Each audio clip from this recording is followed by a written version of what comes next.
Fala, meu irmão, paz de Cristo, seja bem-vindo para mais um vídeo. E hoje nós vamos tratar da lição 10, Espírito, o âmago da vida humana.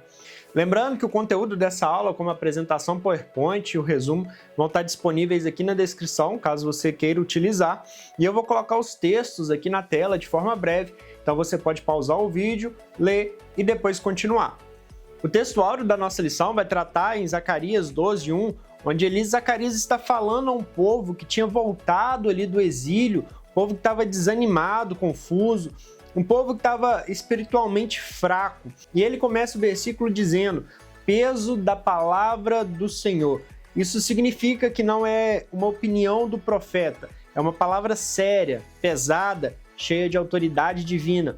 E em seguida, ele apresenta quem está falando: o Deus que estende o céu. Ele governa o universo, o Deus que funda a terra, ele sustenta toda a criação e o Deus que forma o espírito do homem dentro dele, ou seja, a parte mais profunda do ser humano, ela é uma obra direta do nosso Criador.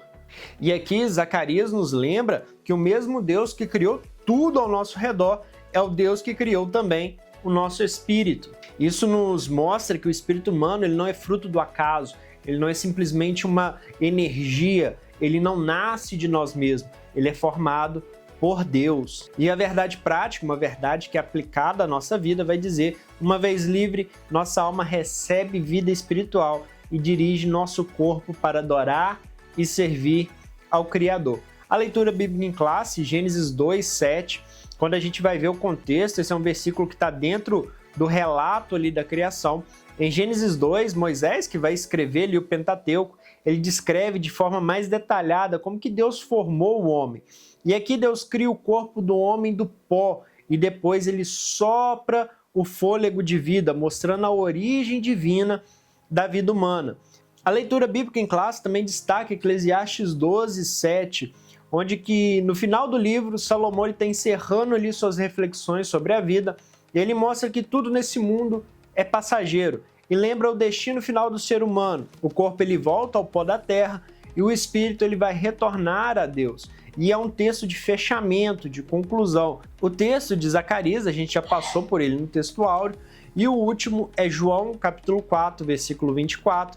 Ali Jesus conversando com a mulher samaritana no poço de Jacó, ela vai perguntar para Jesus onde que é o lugar certo para adorar. Será que é no monte, em Jerusalém? E Jesus responde que o foco não é o lugar físico, mas a essência. Deus ele é espírito e a verdadeira adoração ela nasce no espírito humano, guiado pelo Espírito Santo. Jesus está ensinando para aquela mulher que a verdadeira adoração ela não depende do lugar, ela depende do espírito. Já na introdução, a gente vai ver que nas últimas lições nós aprendemos sobre o corpo e sobre a alma. Agora nós vamos estudar sobre o espírito, a parte mais profunda do ser humano. E a Bíblia mostra que o espírito não é algo que aparece por acaso. Ele foi comunicado, ele foi transmitido diretamente por Deus. Ele é obra de suas mãos e é através dele que nós temos comunhão com o Senhor. Nessa lição a gente vai entender como que o espírito se relaciona com a alma, qual que é a diferença entre os dois e por que que o espírito ele é tão importante para a santificação e também para a adoração. O espírito ele é o centro da nossa vida espiritual. É por meio dele que Deus ele fala conosco. O objetivo dessa lição é simples: entender como fomos criados por Deus e por que que o espírito ele é essencial para viver uma vida que agrada ao Senhor. O tópico 1, o sopro divino, a concessão do espírito. O tópico 1.1, o fôlego da vida. Quando Deus ele cria o ser humano, ele primeiro formou o homem a partir do pó da terra. Mas esse corpo ele estava parado, ele estava sem vida, até que algo, posso dizer, especial aconteceu. Deus soprou nele o fôlego da vida. É isso que Gênesis 2:7 diz. Esse sopro divino ele não foi apenas um ar, foi Deus comunicando, foi Deus transmitindo ao ser humano o espírito, a parte mais profunda do nosso ser. Enquanto no capítulo 1 de Gênesis, Deus cria tudo apenas dizendo haja, ali haja luz, haja firmamento, produza a terra. Com o ser humano ele faz um pouquinho diferente, ele se aproxima, ele toca, ele sopra. Isso mostra um cuidado especial uma diferença entre nós e o restante da criação. Esse sopro é o que faz da gente seres espirituais. O espírito ele é a parte que se conecta diretamente com Deus. Deus dá vida ao espírito. O espírito comunica essa vida à alma, ele transmite essa vida à alma. E a alma expressa isso através do corpo. Por isso dizemos que o espírito ele é o centro da vida humana. Ele é o âmago, a parte mais íntima, mais profunda, essencial, é o nosso ponto de contato com Deus. O corpo ele veio do pó, mas o espírito ele vem do sopro de Deus. A Bíblia reforça isso em vários textos. Jó 33:4 diz que o Espírito de Deus me fez e o sopro do Todo-Poderoso me deu vida. Eclesiastes 12:7, que a gente viu na leitura bíblica em classe, explica que quando a vida termina, o corpo ele volta ao pó, mas o Espírito ele volta a Deus, porque foi Ele quem deu. Tiago 2:26 também deixa claro, o corpo sem Espírito, ele está morto. E esses textos, eles mostram que a vida verdadeira, ela não é apenas biológica, ela é também espiritual. É o Espírito que dá sentido, que dá direção, e é essa conexão com o Criador. 1.2, singularidade do Espírito. A Bíblia deixa claro que o ser humano ele não é só corpo e alma, existe também o Espírito, e a palavra de Deus trata a alma e espírito com realidades diferentes. Zacarias 12:1, que também está na leitura bíblica em classe, diz que Deus é quem forma o espírito do homem dentro dele. Ou seja, o espírito ele não nasce da matéria, nem é fruto de uma evolução, ele é criado diretamente por Deus. Jó também fala dessa distinção lá em Jó 7:11. Ele menciona o corpo, representado ali pela boca que fala, ele menciona a alma que sente, e menciona também o espírito, que se angustia. São dimensões diferentes trabalhando juntas. E Eclesiastes 12:7 confirma isso, dizendo: o pó volta à terra e o espírito volta a Deus que o deu. E aqui a gente vê claramente três partes: o corpo que volta ao pó, o espírito que retorna a Deus e a alma que permanece consciente diante do Senhor. Mas onde que eu vejo a respeito da alma? Jesus mesmo reforça essa consciência da alma e do Espírito lá em Lucas 16, do 22 ao 25, quando ele conta a respeito do rico e do Lázaro, conscientes ali após a morte. Apocalipse 24 vai mostrar as almas vivas diante de Deus antes da ressurreição do corpo. É por isso que no Antigo Testamento, essa palavra hebraica que aparece aí na nossa lição, que significa espírito, muitas vezes ela representa todo o interior imaterial do ser humano, todo esse interior do homem, como a gente vê lá em Gênesis 45:27, Salmos 146, versículo 4, e também 1 Samuel 30:12. Da mesma forma, quando a lição trata ali de alma, também aparece às vezes se referindo ao interior como um todo, como a gente vê lá em Gênesis 35:18, 1 Reis 17:21. Mas isso não significa que a alma e o espírito eles são a mesma coisa. Significa que eles são tão profundos e tão ligados que em alguns textos eles representam um conjunto. A distinção real aparece quando Deus quer enfatizar funções diferentes, como a gente vê lá em Hebreus 4:12, que diz que só a palavra de Deus é capaz de dividir alma e espírito. Isso mostra que, mesmo unidos, eles não são idênticos, conforme a gente vai ver agora no próximo subtópico. 1.3, a tênue divisão. No Novo Testamento, 1 Tessalonicenses 5:23 e Hebreus 4:12, são os textos que mais claramente fazem essa distinção entre a alma e o espírito, mencionando ali ambos de forma separada. 1 Tessalonicenses 5:23 mostra uma divisão tripla do ser humano, sendo espírito, alma e corpo, indicando que cada área ela precisa ser preservada para Deus. Já Hebreus 4:12 explica que a palavra de Deus ela é tão penetrante que ela consegue alcançar até a divisão da alma e do espírito. Algo que nós, por uma concepção ali natural, a gente não consegue distinguir, a gente não consegue separar. O autor de Hebreus ele deixa claro que essa divisão ela é profunda, ela é delicada e que eles de certa forma estão entrelaçados, a alma e o espírito estão muito juntos em nossa interioridade.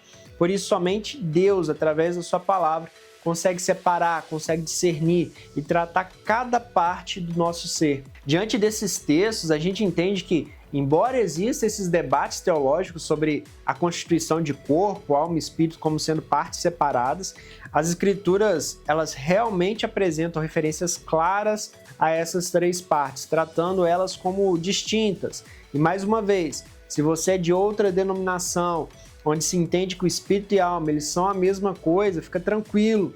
Isso é interpretação, isso são coisas secundárias. O mesmo vale para os dons, o fim dos tempos, escatologia.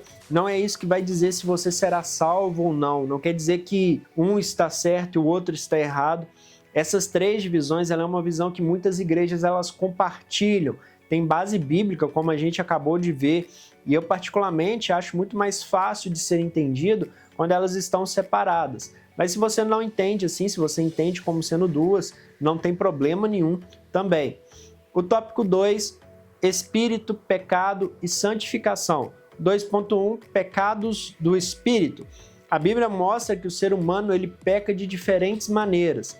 Existem sim pecados ligados ao corpo, como a prostituição, pecados ligados à alma, como pensamentos maus, mas também existem os pecados internos, profundos e muitas vezes escondidos que estão ligados ao espírito. E entre eles estão o orgulho e a soberba, Provérbios 16, 18 vai falar, arrogância, vanglória, inveja. Esses pecados eles são muito perigosos, porque nem sempre eles aparecem por fora, mas eles causam grandes danos na vida da gente. A Bíblia diz que o Senhor derruba a casa dos soberbos, como a gente lê lá em Provérbios 15, 25, mostrando que a soberba e a arrogância, eles têm consequências sérias. Além de prejudicar quem os pratica, os pecados do espírito, eles destroem relacionamentos, eles geram confusão, inveja, disputas, como a gente lê lá em Tiago 3, do 13 ao 16. Muitas vezes aquilo que aparece no comportamento, como iras, brigas, intrigas, críticas, maledicências, falar mal do irmão, é apenas um reflexo de um problema muito mais profundo, um coração tomado pelo orgulho, pela inveja, pela vaidade, e a raiz está no espírito. Um exemplo bíblico muito claro é a oposição que vai existir contra Neemias, que a nossa lição traz. Sanbalate, Tobias, os outros inimigos deixaram que a soberba e a inveja ela tomasse conta do espírito deles. Isso resultou em zombarias, ameaças, perseguições, como a gente lê lá no capítulo 4 de Neemias, do versículo 1 ao 8. Mas nós vamos ver que Neemias ele responde com oração, com vigilância, ele responde com firmeza. E ali ele nos mostra como alguém deve agir quando ela enfrenta esses ataques, motivados por pecados do espírito alheio, no espírito de outras pessoas. Da mesma forma somos nós precisamos responder esses ataques com maturidade espiritual. Quando a gente enfrenta críticas injustas, invejas, oposições mal intencionadas, a Bíblia nos orienta, lá em Romanos 12, 21, não te deixes vencer do mal, mas vence o mal com o bem. Em resumo, pecados do espírito eles são profundos e muitas vezes eles são invisíveis. Eles destroem a comunhão com Deus e os relacionamentos com as pessoas. A gente precisa vigiar com oração e com humildade e nos manter firmes quando eles se levantarem contra nós. No subtópico 2.2, raízes do pecado, quando Paulo vai orar lá em 1 Tessalonicenses 5:23, pedindo que o Senhor santifique todo o vosso espírito, alma e corpo, ele mostra que Deus trata o ser humano como um todo, mas começa de dentro para fora, do espírito para então o comportamento, espírito, alma e corpo. O pecado ele não nasce primeiro na ação, mas na profundidade do ser, naquilo que a Bíblia chama de coração, como a gente lê lá em Mateus 15, 19, Provérbios 4, 23. Por isso Deus prometeu um novo coração, um espírito novo ao seu povo, como a gente lê lá em Ezequiel 36, do 26 ao 27. Quando a gente olha para a criação, a gente vê que Deus formou o homem do pó e depois soprou o seu espírito, mas na redenção, o processo meio que ele se inverte. O Espírito Santo ele regenera primeiro o interior do homem, como a gente vê lá em João 3, do 5 ao 6 e Tito 3, 5. E essa transformação ela começa a alcançar todo o resto, as emoções, as atitudes, o comportamento, Romanos 8, 10, Gálatas 5, 22 ao 23. E quando ignoramos isso, a gente cai no legalismo, um esforço externo que tenta mudar o comportamento sem tratar a raiz do pecado. Jesus denunciou esse erro nos fariseus, que limpavam o exterior do corpo, mas continuavam sujos por dentro. Depois você lê Mateus 23, do 25 ao 28. A verdadeira santificação, ela não é uma maquiagem espiritual, mas transformação do espírito pelo poder da graça. Efésios 2, do 8 ao 10, Filipenses 1, versículo 6 e Romanos 12, versículo 2. O 2.3, vencendo o pecado. A força do pecado que se instala no espírito, ela não é vencida pela força humana. Paulo afirma isso claramente, Romanos 6,14. O pecado não terá domínio sobre vós. E isso não acontece pelo nosso mérito, pela nossa força, acontece pela graça. Preste bem atenção, a vitória ela só é possível porque a lei do Espírito de vida em Cristo Jesus nos liberta da lei do pecado e da morte, Romanos 8,2. O que nós não conseguimos fazer, Deus fez em nós, Romanos 8, do 3 ao 4 e Filipenses 2,13. Por isso que vencer o pecado envolve dependência e não autoconfiança. Quando o crente se reveste de mansidão e da humildade de Cristo, como escrito lá em Filipenses 2 e Mateus 11, o espaço do orgulho ele é preenchido pela graça. Contendas, brigas, disputas, e não é só lá fora não, inclusive dentro da igreja, revelam um espírito que não foi tratado, 1 Coríntios 3, 3 e Tiago 4, 1. Paulo é claro ao dizer lá em 2 Timóteo 2, 24, ao servo do Senhor não convém contender. A instrução bíblica é prática. Purifiquemo-nos de toda impureza do espírito, 2 Coríntios 7, 1. Ou Gálatas 5, 16, que vai dizer, andemos no espírito para não satisfazer a carne. Efésios 3, 16, fortaleçamos o homem interior, onde Deus opera. A santificação ela é progressiva, ela é diária e ela acontece no temor do Senhor, até que Cristo seja plenamente formado em nós. Gálatas 4:19 e Hebreus 10:14. O tópico 3, regeneração e adoração, 3.1, o novo nascimento. A vitória contra o pecado ela começa justamente no novo nascimento. A obra sobrenatural do Espírito Santo que dá vida ao nosso espírito, antes que estava morto em delitos e pecados, como Efésios 2, do 1 ao 5 vai dizer. Jesus vai explicar isso muito bem a Nicodemos, lá em João 3, do 5 ao 8. Quem não nascer da água e do Espírito não pode entrar no reino de Deus. Nicodemos conhecia a lei, tinha prática religiosa, mas ele não entendia essa transformação interior que só o Espírito ele pode produzir. Religião ela pode até mudar alguns hábitos, mas só o novo nascimento pode mudar o espírito. Muita gente hoje repete o erro de Nicodemos, tem aparência de piedade, tem até uma linguagem cristã, tem uma postura religiosa, mas elas não nasceram de novo. 2 Timóteo 3, 5.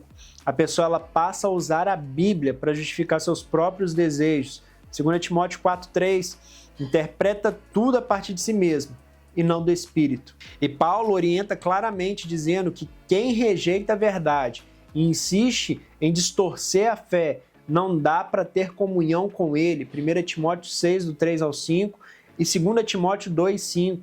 O novo nascimento ele é uma porta de entrada para uma vida espiritual verdadeira. Sem ela, não tem vitória sobre o pecado, não há santificação e não existe uma comunhão real com Deus. Romanos 8, 9 e Gálatas 5, 16.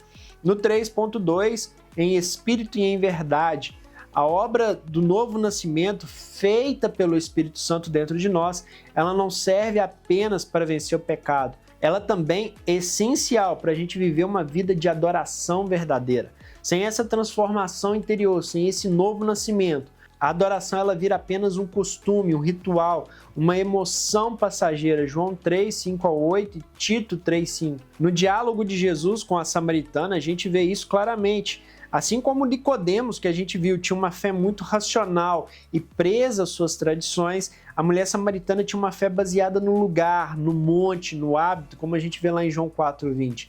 E Jesus mostra algo maior. A gente precisa entender que Deus não está procurando só gente que sabe cantar, que sabe levantar a mão, ou até mesmo frequentar um templo. Ele está procurando adoradores que foram transformados por dentro, que adorem a Ele em espírito e em verdade. E o ensino é simples, adorar em espírito, adorar com o nosso interior regenerado. Não é só emoção, música, ambiente, é resposta de um coração mudado. Ezequiel 36, 26 e Efésios 2, 5. Adorar em verdade é adorar conforme a palavra, sem invenção, sem misticismo, sem superstição, sem modismo espiritual. João 17:17 e Isaías 8:20. A samaritana, ela achava que a adoração ela dependia do lugar. Nicodemos achava que dependia da religiosidade, mas Jesus vai mostrar que ela depende do Espírito agindo dentro de nós. E Jesus ele promete que todo aquele que crê, como diz as Escrituras, terá rios de água viva fluindo de dentro dele, uma vida espiritual real, sincera, transparente e cheia da presença de Deus. A adoração verdadeira ela não começa no monte, ela não começa na música, ela não começa no templo, ela começa de fato num espírito que Deus regenerou. O 3.3, um espírito quebrantado. Na adoração verdadeira, Deus ele não está olhando primeiro para onde estamos, mas sim para como está o nosso espírito. Jesus ensinou isso de forma direta a samaritano. Deus é espírito e importa que os que o adorem em espírito e em verdade. Ou seja, a adoração ela só é aceita quando ela nasce de dentro do nosso espírito renovado e sensível ao Senhor. A Bíblia deixa claro que Deus ele não rejeita um coração contrito. Olha o Salmo 51:17. Coração quebrantado e contrito, não desprezarás. Esse quebrantamento ele não é uma emoção passageira, mas ele é uma postura interna que a gente tem que ter. É reconhecer a nossa dependência com humildade e sinceridade diante de Deus. Isaías 57:15. E aí a nossa lição vai falar do pentecostalismo clássico, que sempre valorizou essa pureza na adoração. Não a performance, não o espetáculo, mas a simplicidade que ela vem de Cristo, 2 Coríntios 11:3. E um espírito que é de fato quebrantado, ele evita a soberba, o excesso de vaidade espiritual e até mesmo aquela tentativa de parecer mais santo. Colossenses 3:23 vai dizer que quem adora dessa forma, ele busca agradar ao Senhor e não aos homens. Quando o espírito está quebrantado, a adoração ela vai fluir naturalmente, porque não nasce de técnica, mas de uma vida que responde ao agir do Espírito Santo. Salmo 34:18, Efésios 5:18 e 19. É esse ambiente interno que Deus honra, que Deus visita, que Deus transforma. E indo para a nossa conclusão, a gente viu que o Espírito ele é o centro da nossa vida diante de Deus. Foi Ele quem nos deu o Espírito, para que a gente pudesse nos relacionar com o Criador e responder ao seu chamado para as nossas vidas. E quando o nosso espírito está sensível à voz do Senhor, toda a nossa vida fica alinhada. A alma ela encontra paz, o corpo ele caminha em obediência. Depois você leia Salmo 143:10 e Romanos 8:16. Por isso a gente não pode permitir que as pressões, que as preocupações e até mesmo os ruídos deste mundo enfraqueçam aquilo que é mais importante. Nós também somos seres espirituais antes de qualquer outra coisa e somente quem vive em comunhão com Deus consegue vencer as batalhas internas e externas do dia a dia. Gálatas 5:16, Efésios 3:16. Buscar a presença de Deus não pode nunca ser um peso em nossa vida, ela é uma fonte que renova, que alegra e que sustenta. Um espírito fortalecido pelo Senhor, ele gera uma vida firmada na fé, na esperança e na certeza do céu. Isaías 40:31 e Judas, versículo 20 e 21. Que a gente possa viver sempre lembrando disso, que nós somos peregrinos aqui, mas o Espírito, ele pertence a um Deus eterno que nos guarda, que nos guia e nos prepara para uma glória futura. Essa foi a nossa lição 10. Se você gostou, curte, comenta, compartilha. Semana que vem tem mais vídeo por aqui. Um grande abraço e fique com Deus.